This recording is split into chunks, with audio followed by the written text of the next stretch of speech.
G'day. Hello there. I'm Aussie Robbo. I'm English Jen. And welcome back to another episode where we are visiting Universal in California. Yeah, we've got one day to go to Universal in Hollywood, and I've got this as a birthday present. We're doing the VIP tour for the day, and I'll be honest, I cannot wait. We're also going to try Nintendo World for the first time and experience that. Yeah, I'm going to go all out on Nintendo World, I think. So it's September 11th, 2024, and we are here first thing in the morning at Universal Studios Hollywood. Really straightforward entry for the VIP. It's really clearly signed, and it's very busy with people coming into the general ticketing area. So I'm super impressed already. The actual introduction has been great as to where we go to eat the buffet. I went for like a salmon bagel and also like an egg and cheese croissant with a Joffrey's coffee. So it's Joffrey's coffee, which is actually really good. Nice choice. There's like a veranda where you can sit and take in the people watching, and and luckily today the high temperatures we've had like a heat wave, and it's literally finished yesterday. So today it should be a bit more manageable and a bit more bearable. But yeah, now we're waiting just for Ursula to sort of introduce herself. And then we're going to go around and start the VIP tour. One thing we have been told already is that the Back to the Future lot, which is the famous square from Back to the Future and many other productions, is being used today, so we won't be visiting there, which is a bit of a bummer. However, there's plenty more to enjoy while we're here. And I'll show you a bit of the clips now, but we got an Uber over from Anaheim, so the Hojo Hotel. So we were leaving about 8 o'clock. The Uber took about 15 minutes to get to us. Took a bit longer than the app was actually saying. It quoted around $110 because it's obviously peak hour. When I looked last night, it was saying about $60, $70, $80. So obviously peak hour in the morning, especially weekdays, I assume, is a bit more expensive. And it did take about an hour and 15 minutes to get here. Traffic in the morning is quite bad. Normally it's 20 minutes. Famously, everywhere in LA takes 20 minutes. Everywhere in LA takes 20 minutes. But this morning it took an hour and 20 minutes to get here from Anaheim to Burbank. Burbank, is it? Are we in? Universal City, wherever it is. Universal City, wherever it is. Well, that's the big sign outside saying Universal City. Yeah, so you can't miss it when you get here because it's just literally everywhere around you, and you're in the hills. It's really kind of like dramatic, isn't it, when you look at the skyline and look at how it dips and goes into the valleys. I'm really excited for this. This is my So this is my 50th birthday present from Rob, which was a really lovely surprise, and I've wanted to do this for many, many years, especially the Backlot tour. There's going to be parts of it we won't be able to film for understandable reasons. There's copyright issues, etc. But we're going to try and share with you as much as possible. We'll probably end up doing a lot of voiceover for the footage. So the first part of our tour was essentially the tram tour. Yeah, which I was kind of pleased with because that was the most important part of the day for me. So to explain, you get the tram tour plus sort of behind the scenes tour, plus you have your park ticket, and basically your fast pass, your sort of VIP experience gives you access to all the rides to do the fast lane. Your passes, there's a barcode on the pass. Once we go to the first ride, they scan that, and that's how we go through the express entrance. So, on your own, if you love Harry Potter or you love Jurassic World, you can definitely go back and rewrite it as many times as you want. And the couple of things we don't get to do together as a group, you can do them on your own as well. You'll have at least 2 hours, so that is plenty of time. Shopping, I say also leave it till the end of the day. The park closes at 6, but guess what? The stores will stay open. If you want to shop, they'll let you shop. There's only one exit to the park, which is actually right across the street from here by the flag. Right next to the exit, there's a big store. It's called the Studio Stores, where they have items from all locations. So while you're walking to the tram tour, you do get like a little bit of an overview of the area, about the history of Universal, which is really interesting, and you get some great views, and it's kind of, you feel like you're getting in there before everybody else because we started early-ish, and you've already had your breakfast, so you're all set to go. And when it got to the tram stop, and you're already feeling very kind of like, not important, but you just feel a bit more, like you're a little bit more special and you're going to be looked after. Hey, what's happening? How you doing? Oh, look at this vacation crew. These shirts. The vacation. Let's get out the vacation shirts. Yeah. Where are you from? London. London. I I've always wanted to go. Now, the tram tour, for anybody who's been to Universal Studios Hollywood, you can do a daily, well, it's almost like every half hour, constantly tram tours going through it, where you get the basic one where you see like the kind of attractions, like Jaws, etc. The difference with this one is you get to get off the tram and explore behind the scenes. And that means that they have multiple VIP tours going at the same time. And you can be all doing different things at different times and in different orders. So this month marks the first anniversary of Nintendo World, Mario Land. I've just got a free pin. The first thing I did was one of the best questions I asked was, which side of the bus should you sit on? Now, if you want the Jaws experience when you're on the bus, you want to sit on the right-hand side of the bus. Yeah. On the left-hand side, you'll get more of the kind of earthquake experience, The flood. And then when you're in the subway section, you'll get the kind of piling falling down, and the train going into that. But if you are after the shark experience, the Jaws, then definitely sit on the right-hand side, which is what we did. And which most other people in our group were pleased with that we'd asked, because they didn't think to. And it ended up with basically all of our group going onto the right-hand side because everybody wanted to see Jaws, which was really cool.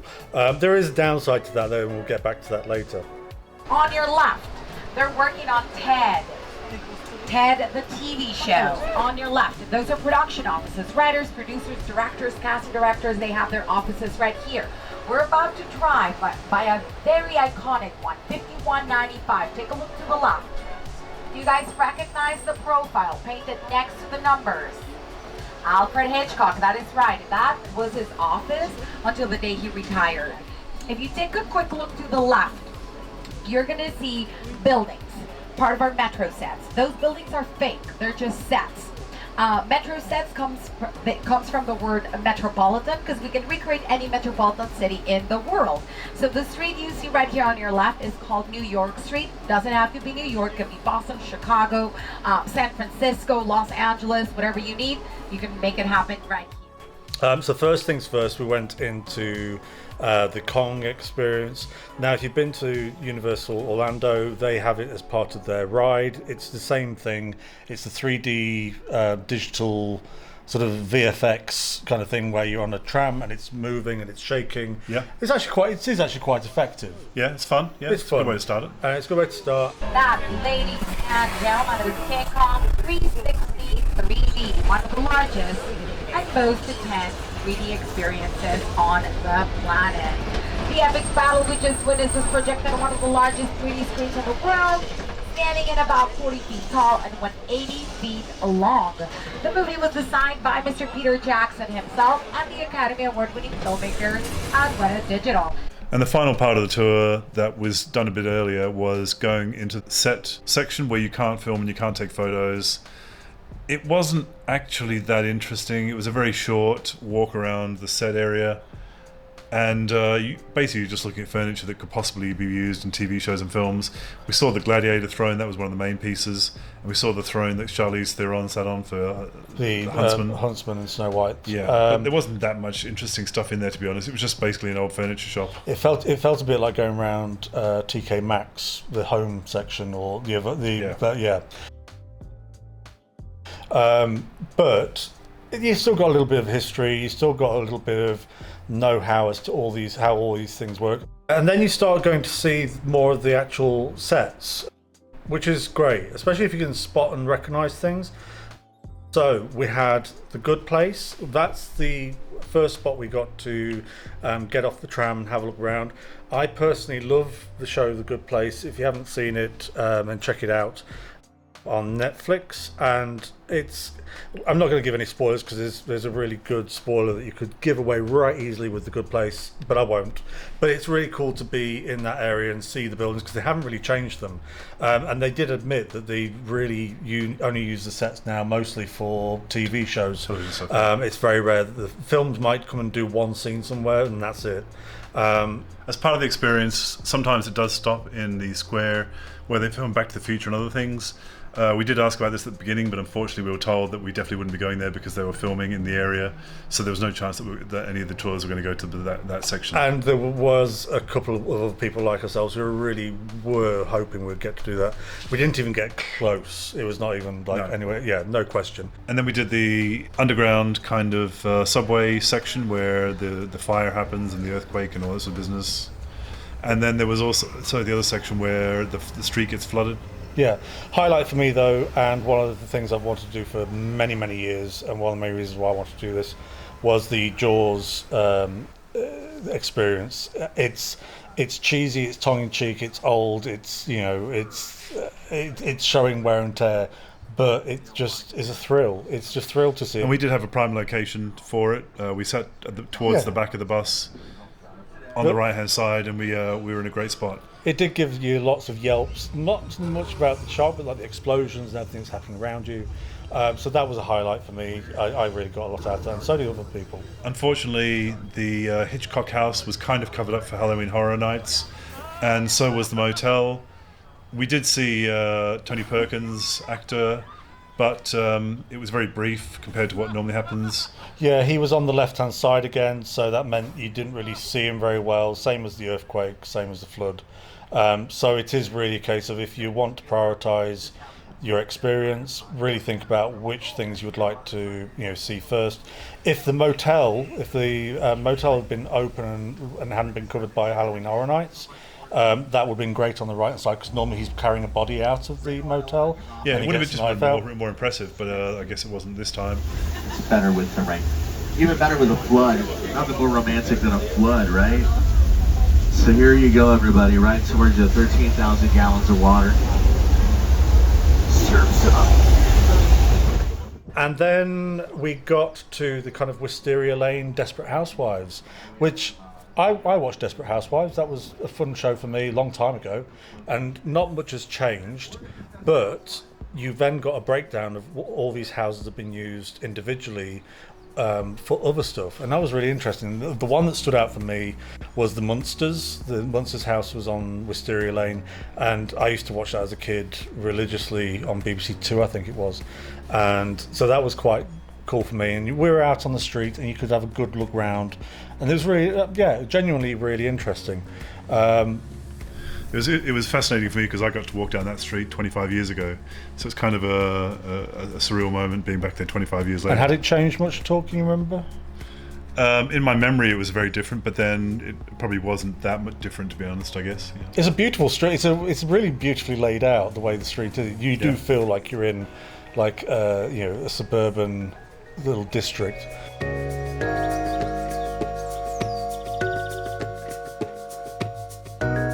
And then straight after that, actually, is connecting to it is the War of the Worlds set. Yeah, War of the Worlds is one that I've seen people get out at on this tour, and again, we didn't. It was covered up for Halloween Horror Nights, so we did get to see bits of it, but it was very brief. That was a bit of a shame. I feel like they should have given warnings out for people booking it around this time of year to let them know that things would be covered up and things would be restricted. Not even like just the set pieces, like in TV being filmed, but they knew that Halloween Horror Nights was going to be taking over that whole section.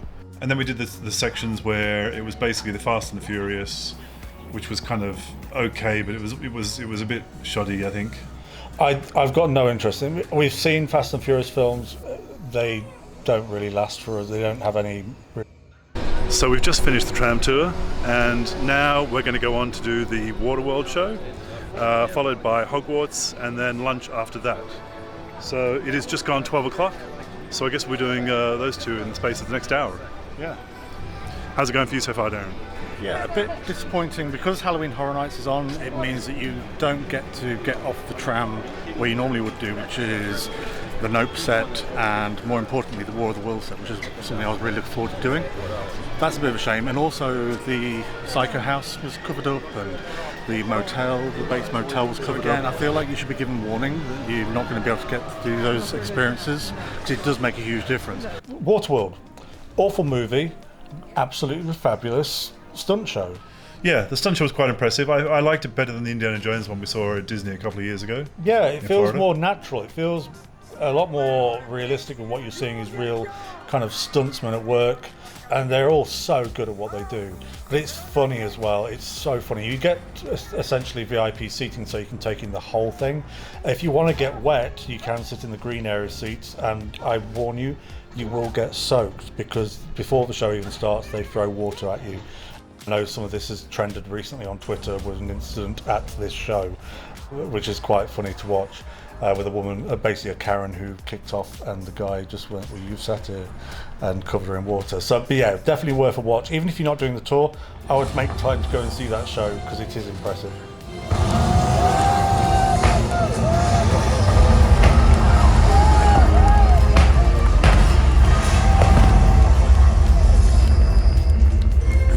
Oh, that's right. Mr. Prince. Uh-huh.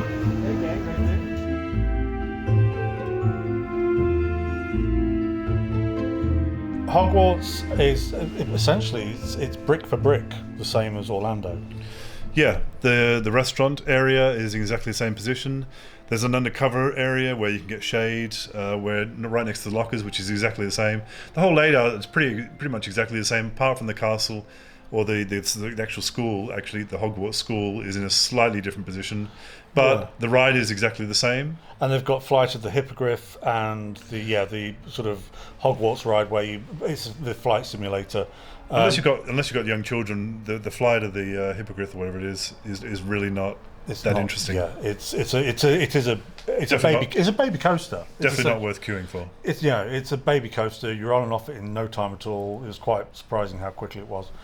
One thing that was nice was Ursula, our guide. She did hold our bags for us when we were at various points, so we didn't have to bother about getting the lockers, which is often quite a pain. So that was really nice. And you literally, even probably more so than if you just did like a fast pass, the lightning lane thing, you literally went past everybody to the front. Yes, that's the whole great thing about this experience, is she just leads you straight to the front of the queues. You go past all the lines, so that's very handy. And then we broke for lunch at around 1 o'clock. Yeah, lunch was actually, it was all right. There's plenty of choice anyway. It was standard cafeteria stuff. It wasn't like amazing food, but it was decent. It filled you up. It was better than what we had when we did the VIP tour, the RIP tour at Halloween Horror Nights in Orlando a couple of years ago. I did enjoy the choices a lot more. So it's lunchtime, we've done Harry Potter World, and we've come to the Moulin Rouge for the VIP eating experience now. So we've been seated as a group of 4 on a table, and it looks out over the valley, which is really cool. I wouldn't mind being outside, that would have been quite nice. But yeah, basically it's eat as you wish. Fill your boots. So you get like your plate, and you get your napkin, your VIP, and then you go and eat yourself silly. But also the added bonuses, there's some great views from the restaurant as well. It looks out over the valley of where all the studios are. But also you get some great characters coming in later on and interacting. And don't be afraid to approach them. If you feel like you're missing out on something, don't be afraid to go up. They're there to entertain, and they're awesome. We really enjoyed that. It was kind of like a quite nice highlight to the lunch. Yeah. Also, if you finish your lunch early, you don't have to sort of hang around. You can go off. I basically went off to the shops, which we'll put in right here. We're from London. Excellent. Have you been here before? First time to any university? No, we went to Florida. Oh, okay. Yeah. Well, welcome to the original. Yes. Did you get to do the world famous Backlot studio tour? Yes. We have done that, yes. Yeah, what's your favorite part that you saw? Well, we didn't get to see... Talk to Town Square, unfortunately. No. This is better. All right. Thank you. Let's get a picture, I think. Yeah, absolutely, yeah. Not quite 88, but you're halfway there. So. Hopefully you'll have to come back. We're having a big fan event if you're really big Back to the Future fans in the spring. Have you heard about that? No. Yeah, Dungeons and Dragons, Back to the Future, and what's the other one? Oh, Star Trek. Oh. Speaking of tricorders. That's all it is, yeah. So you can get online, I'm sure, and find out about it, but it will be in the spring. Okay, no worries. Hopefully Marty and I will be there, and you'll get to see us on the Backlot for sure. No worries. Sounds good. Thank you very much. Thank you. Oh, cool. We're on holiday. That means you're on vacation. We are certainly. Where are you on vacation from? London. Oh, I got in trouble there once. Just the once? The queen, so I dug under the fence because those men in the Q-tip pants, they wouldn't laugh at any of my jokes. And the corgis are cute.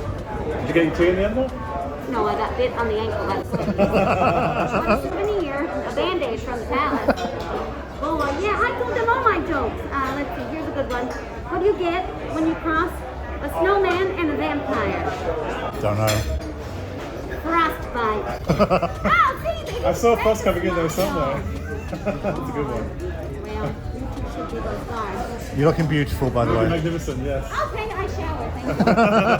Thank you. Lunch went for an hour, and then once we finished lunch, we all met up, and then Ursula started describing the rides that we actually missed out on that we didn't do during the tour. So yeah, 3 of which would have been Minions, Simpsons, and finally the Secret Life of Pets. Secret Life of Pets is actually one I would have loved to have seen because it's a relatively new attraction. It's a slow one, it's based towards kiddies. However, it is beautifully realised when I've seen it online. And I kind of wish now that we'd done that rather than go to Transformers. Another thing about the transition between the two parts of the park, upper and lower, is you get to go down this amazing escalator that just seems to go on forever, but also it gives you loads of points of interest within the surrounding areas of Hollywood. So you can see all the lots. If you've got an eagle eye, you can even spot the Back to the Future lot, and you can see the clock tower. You can also see the Warner Brothers Studios from up there as well, which we'll be heading to later in the series. And so the first ride that we did once we got to the bottom is the Jurassic Park ride. However, this is Jurassic World's take on the one that's classic in Orlando. We've never done this version of it, and I'm kind of proud because I've got a family member who was part of the team that created it.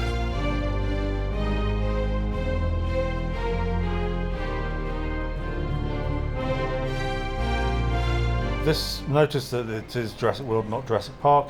Orlando's is Jurassic Park, so it's still the old school one, which I love. This one is now updated to have characters from the Jurassic World franchise, and it is impressive. That first section where you're going through the where it gets dark and you go inside. Tanks, the dinosaurs are an impressive size. Yeah. You do get wet if you are in certain positions. I was on the side, so I got a little bit wet. But yeah, if you sit on the back row, essentially you're not going to get hit anywhere near as much, like at all. In fact, I've never got off that ride so dry. If you're sitting at the front, that's where you're going to get the wettest. But you get supplied ponchos as well, which is great as part of the tour. And again, you're on and off in no time at all. That's not good. Please remain in the boat and stay calm. Exit control.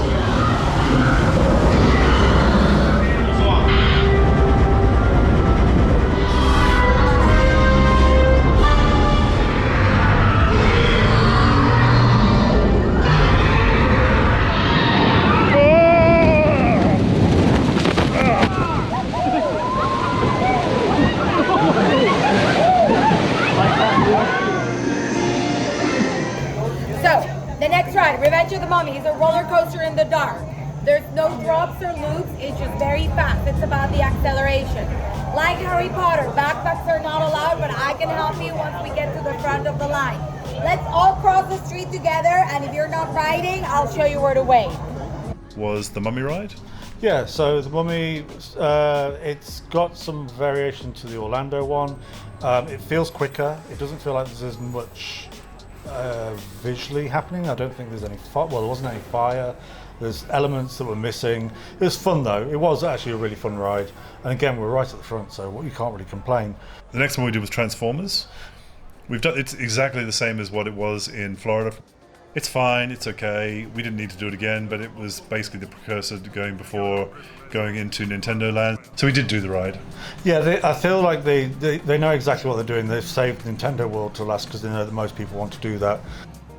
Bear in mind, you could still do, you can break. This is something we kept getting reminded of. If at any point after the main part of the tour in the morning you wanted to break off and not, follow the group, you could leave the tour right there and then.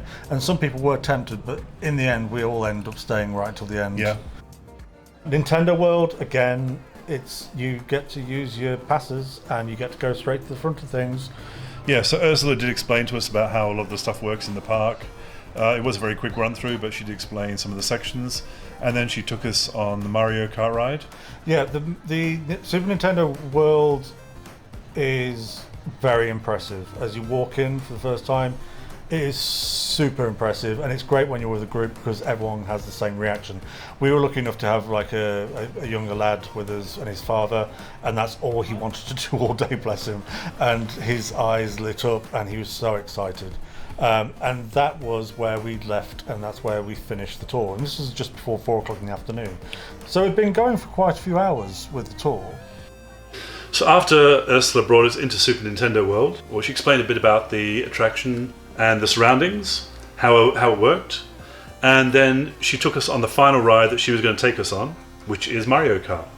Yeah, so in the Bowser's Castle, I think it's Bowser's Challenge or something. There's lots of different bits and bobs to do around this very compact park, but it's all encompassed. And I'm glad she was there to start off with, because she gave us some good tips of where to head to get certain things, whether it be your food, whether it be your points for your wristband, whether it be little challenges and mini games. So she gave us a lot of information to go in with, so we didn't just find ourselves wasting the time. It is a very long queue line, so that I guess if it does get busy, there is plenty for people to see, because there is a lot to see as you're going through that line. It's a beautiful queue experience. The creators have really gone to town on this. You are definitely in the world of Mario. Also, this is, as we've mentioned before, because we've got the VIP pass, we do jump the normal queue. It's essentially a fast pass, an express pass, but do note that you still have a bit of a wait when you get to the final section of the express queue. Yeah, so it does merge when you pick up your hat, the hat helmet thing that goes on top, which you'll connect the visor to once you're on the ride. So once you pick that up, that's when you merge with the normal queue, and then you will have to get in line and queue with the other people. If you've been on this attraction, and you're a Mario fan, I would love to know if there is a particular Easter egg that you really, really love in there, because there's so much to take in. For me personally, I'm a Nintendo fan. I do play the games, and Mario ones especially, and I could have spent a lot longer in the queues. So Ursula did stay with us in the line, and there is a whole section where there are videos that explain how the game works, because it is quite complicated, I think. Yeah, it's more complicated than I ever imagined, but I mean, it's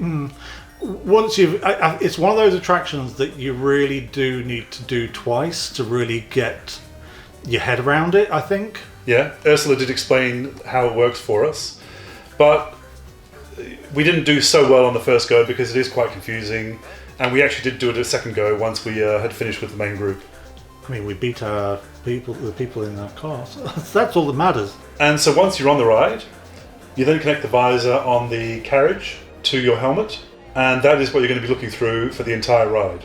So it's a 3D experience. I wear glasses, and I didn't have any issue at all wearing the visor. It was pretty straightforward.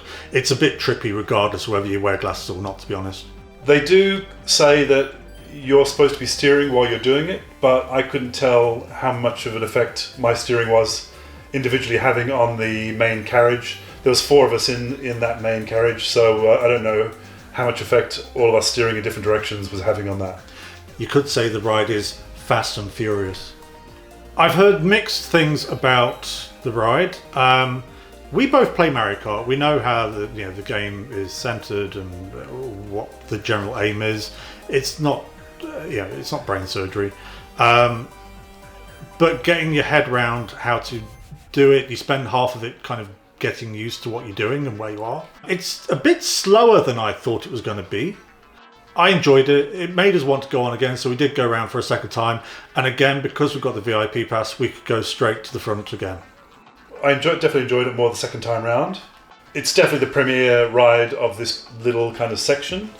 Yeah, that said, there are a lot of little hidden gems, and definitely more active than I ever imagined games to do around the park. You are literally surrounded by activities that will get your heart pumping just by jumping and running around. And you do collect points, I believe, on this ride that go towards your main kind of coins. Yeah, so I had the wristband, the power band. I got the limited edition gold one, which was for an anniversary. I just liked it because I thought it looked pretty. And essentially that is connected to the Universal app, and there's a section on there for Mario Land, and I could basically keep track of everything that I was doing. I think I got most of the things, apart from low scores on the Mario Kart. I did get most of the collectibles and the bits and bobs.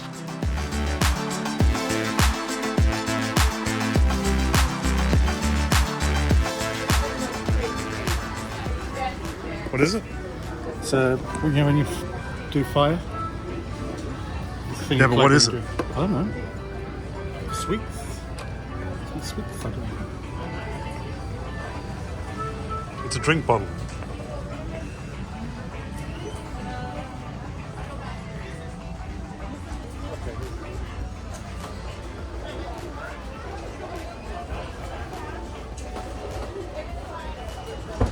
Wait, I need my mirror.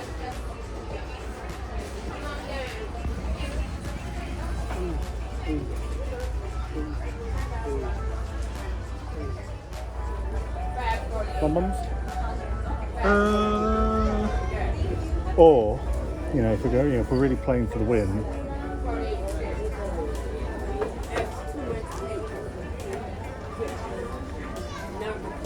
When are you ever going to wear this again? That time. What? That time. Turn side on because you're going to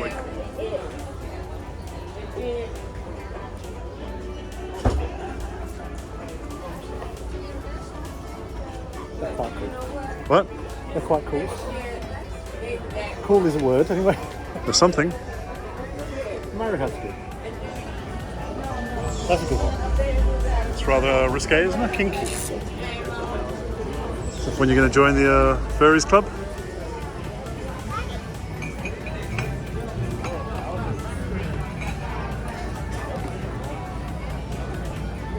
They're really well made.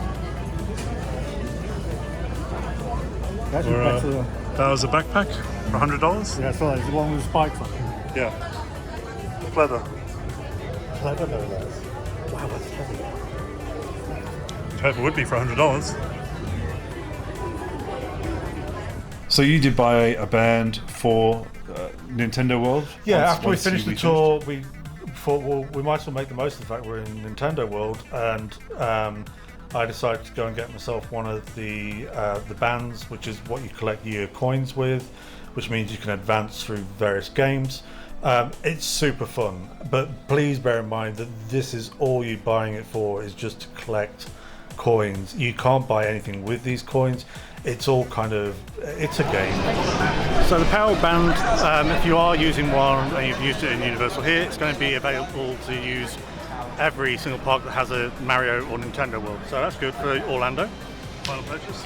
Final purchase, no returns. Doesn't need powering up, doesn't need like a cable or anything. It's good to go, it's all chips. And it's literally... Ow! Oh, that's good. A nice graphic. I've got the first year anniversary one. Now we need to start collecting some points. Let's go. Let's go! I know which popcorn bucket I want. It's not your Halloweens. It's not all your other characters. I want a star bucket. I want a star bucket. I thought you wanted little Boo or something. No. Well, I mean, it's nice, but star bucket. So we just finished for the day on the tour. We finished in Super Nintendo World, and then she just explained about the end, and then we gave her a bit of a tip, and then Darren's bought his band. Surrounded by music everywhere. And now we're going to go back into Super Mario or Super Nintendo World and collect some coin. As part of the whole band experience, once you buy the band, it's non-refundable, so you can't take it back once it's been opened and once it's been purchased. It doesn't. They do warn that. Yeah, it doesn't need charging because it is literally just a chip that holds information, and they also said you can actually connect it to your Switch later on as well. Yeah, you connect it to your Switch, and that'll give you extra characters. They're called amiibos. I've never used them myself on my Switch, but I'm going to now have a look. But also, when the new park in Orlando opens, You'll be able to use it there, and also in Asia you can use it. Everything's transferable and all part and parcel of the same thing. We managed to do quite a lot in the 2 hours that we were there. We managed to get all the games done. We managed to do Mario Kart twice.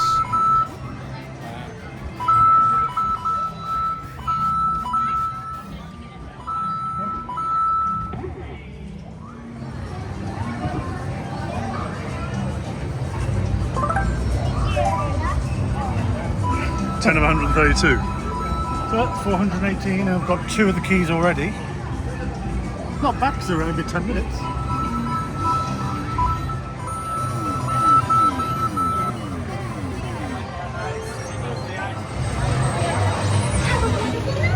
I would say what I loved about the interactive land was you did all these mini games throughout the land, and then when you've collected 3 keys, you could then enter like the ultimate like end game kind of thing. So it was Bowser Jr.'s game. That was a really fun aspect to it for me because it gave you a reason to go around the whole land and try things. I also got to take part even though I didn't buy a band. Yeah, you don't have to. I was included in going into that final section. So the first thing that struck me from the gift shop is these kind of Stanley cups. They're almost like Stanley cups. Very heavy duty. A basic Karen cup. Yeah. Got like a straw thing there. I don't know whether you get the straw with it, but it seems you should. Let's see. $45. Cheaper than a third of the price. You're getting mugged. No, you're getting mugged. I'm getting mugged. Oh, I'm getting mugged. Well, that's The merch is very good though. I mean, I'm liking all the stuff with the different. So we're going Peach. We're going Mario. I like the red one. Oh. They've got my favourite. Oh, so they all have a different symbol. They're cute. how much? 25. So you put your pass in there, your bus pass or whatever pass you want to put in there.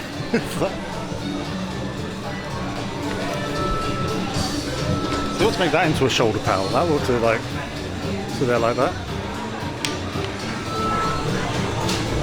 Toadstool Cafe. Doesn't do anything, it's just... At least this is useful. That's you saying this is useful. I didn't say that, no.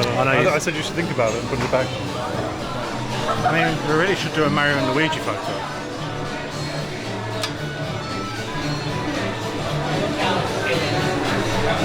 God. Do you want to just use? What's that? Mario. Ride in your head. I mean, when are you going to wear a headband, really? No, well, apart from when I'm doing my makeup and holding back my hair.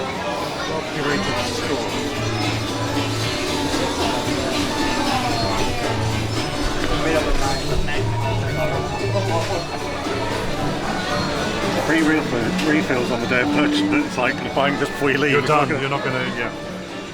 That means you definitely shouldn't buy it. So we have a booking for 5:30. The park closes at 6, but it's open until 7, so it's 9 a.m. till 7.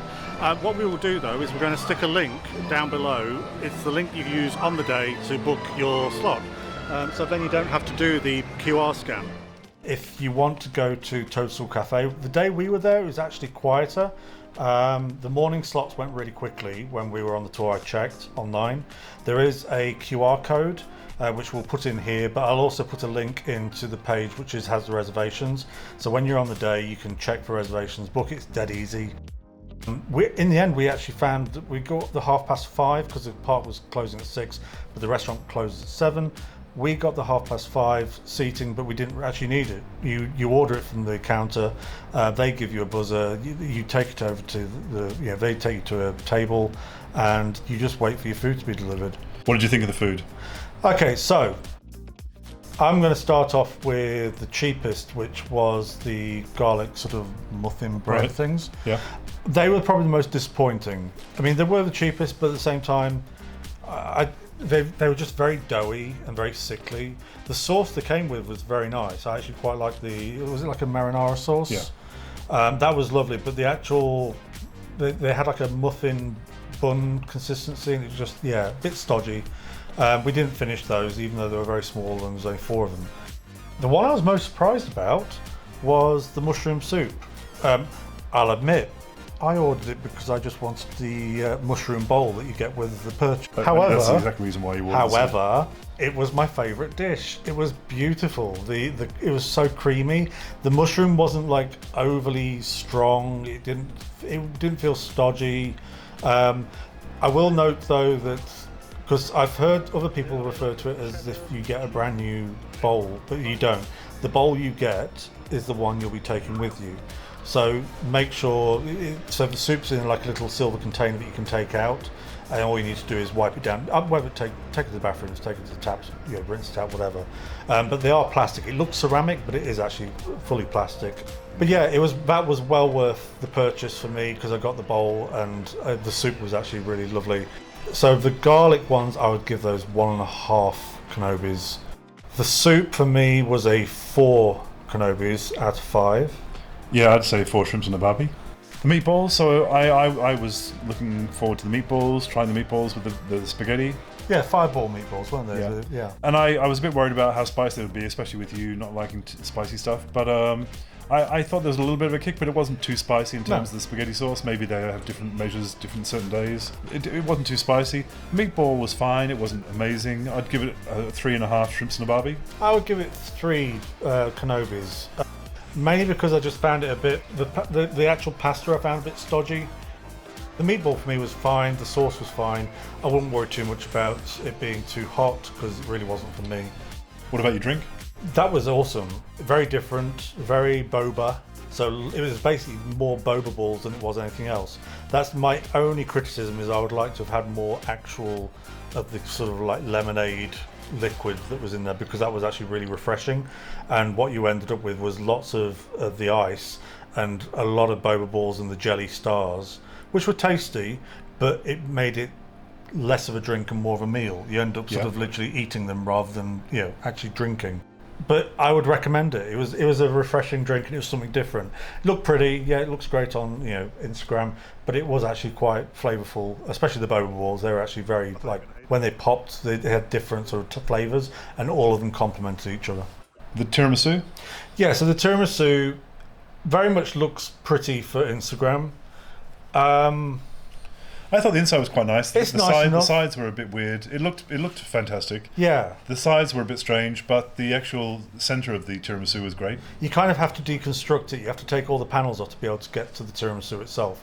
I would say it might be... I would probably prefer it if there was more of a stronger tiramisu flavour in there rather than the cream. I actually preferred it as it was. Oh. So I'd give that 4 shrimps and a barbie. I'm going to give it 3.5 Kenobis. Yeah, 3.5 Kenobis. Enjoyable. I'd have it again. I'd have it again. And we shared it, and it wasn't like too much for one person. But I'm glad we shared it. What was your overall evaluation of the tour? Is it worth the money? I mean, for me, it was a birthday gift, so I'm completely and utterly grateful for it. I've wanted to do it for so many years, and for me, I felt it was worth it, because you're not paying much more than if you spent money on a day ticket and the express passes. If you upgraded for your express passes, you may as well have just got one of these, because you would get fed as well. Yeah, because we didn't have to buy the park ticket separate either, so the whole price was included. We'll talk about the price right at the end. One thing I will say is, in terms of drinks, you do get drinks free as you go along. So the first opportunity when you first get there, you get breakfast included. There is a small range of breakfast, and there's some juice when you get there. Then you get an opportunity to get some water when you get onto the tram ride. So you can get water at any point when you're on the tram ride. Yeah. Bottles of water, you can help yourself. And you can grab those as you're getting off as well, so you just keep yourself stocked up. Yeah, so we grabbed an extra one when we got off. And then you don't get any more drinks until lunchtime, when you can again help yourself to soft drinks like Cokes, Sprite, bottles of water, things like that. I wish I'd grabbed some cans of Coke or something similar, like a soft drink, for the rest of the afternoon, because that's where I did feel like I needed like that extra pep. Yes, and that is the last opportunity you get to get a drink before you go on for the rest of the afternoon. So that lunchtime section is the last opportunity. Otherwise, you can refill your drink bottle as you're going around. If you don't want to go on any of the rides at any point with the rest of the group, you can either wait or you can go off. As long as you don't wander off and get lost, then you're fine. You can do something else alternative. You can go and get yourself a butter beer or whatever while everyone else is on a ride. But I will warn you that because of the speediness of how quick people get on the ride, it doesn't take long until we're all back together again.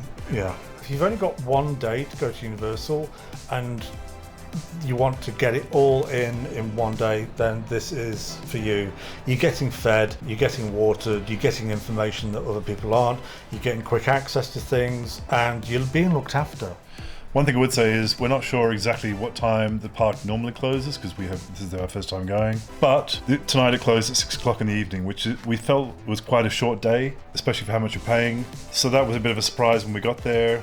So I maybe would check ahead of time to see what time it's closing. It is cheaper in the weekdays than it is on the weekends in terms of the tour. The price we paid was £288 for each ticket, and that was through attraction tickets, which was slightly cheaper, I believe, than going direct to Universal. There is an equivalent website in America that you can possibly buy tickets through, I believe. Yeah, I mean, you can buy them directly from Universal as well. If you can do the earlier slots, then do that, and then you maximise how much you've got after the tour to essentially go crazy on all the rides you want, because you don't go on every single ride in the park. I would like to have done Secret Life of Pets, even though it's just like a very small kiddie sort of ride. I would actually really like the look of it, the way it's been designed. I think it's beautiful from what I've seen on TV. So that's the only one I missed today that I was like a bit kind of like, oh, we didn't get to fit that in. Mainly because we only had 2 hours after the tour, half an hour of which was going to be going into the restaurants in Super Nintendo World, and the other hour and a half is just trying to do Nintendo World itself and get the most out of there. So to go back up to the top lot, it would have taken too long to go back and forth in those 2 hours, and you would have wasted precious time. One thing about this Universal, it is obviously a smaller park, but it is also more compact as well, so it is easier to experience everything in a shorter space of time because it isn't as spaced out as the Florida ones are. It felt like a very chilled out day. I was quite impressed. Yeah. And also the city walk. So even if the park does close, or after you've come out of the park, there's city walk just like the one in Orlando. This one actually was bigger than I expected.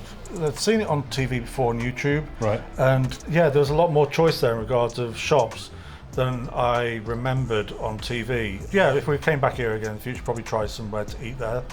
But please do let us know if you've tried the VIP tour or what your thoughts are about Nintendo World. Yeah, will you be ever tempted to do Nintendo World in California, or are you just waiting for Orlando? Because Orlando, I believe, is going to have more attractions there. Don't forget to like and subscribe. And please don't forget to comment or even join us on social media. We really love interacting with you on there. Thanks for watching. See you next time. Bye-bye. Bye.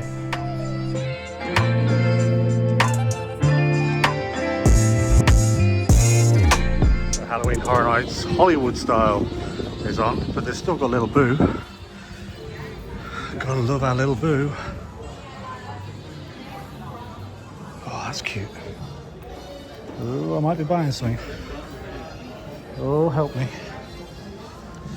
Zipper's really huge.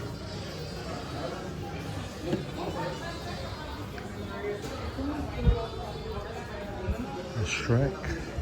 House Train Dragon. So this is the animation one.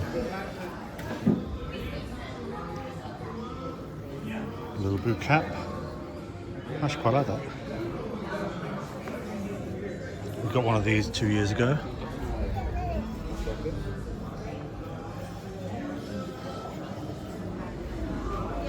Little Boo plush, very soft. Transformers represented.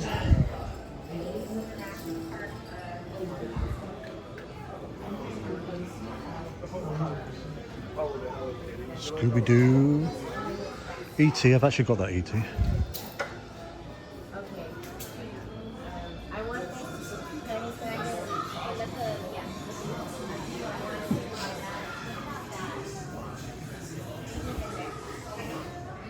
It's quite cute. Invisible Man. Like little Chibleys. Oh, I like the Wolfman. And Bride. The Bride is my favourite character to meet here. I hope we get to see her later. Hello Kitty. Did you know that Hello Kitty isn't actually a cat? She's a little girl. A Back to the Future Hello Kitty.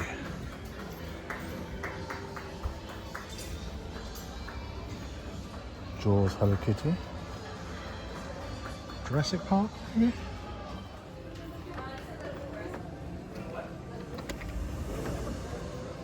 Now let's get serious. Studio tour. Sorry, studio store. Tours on the brain. So one of the houses this year is Ghostbusters, which I would love to have experienced, but we're not doing Halloween Horror Nights.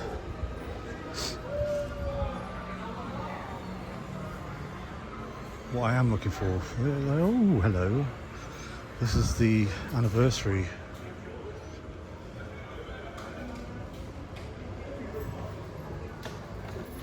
That's cute.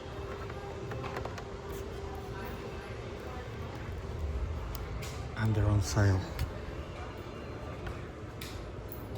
Trust me to like the things which aren't on sale.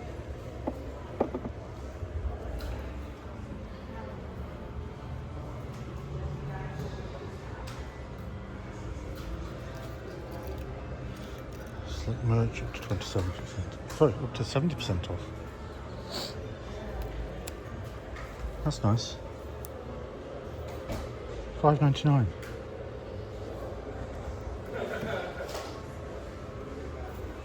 Plush. 35.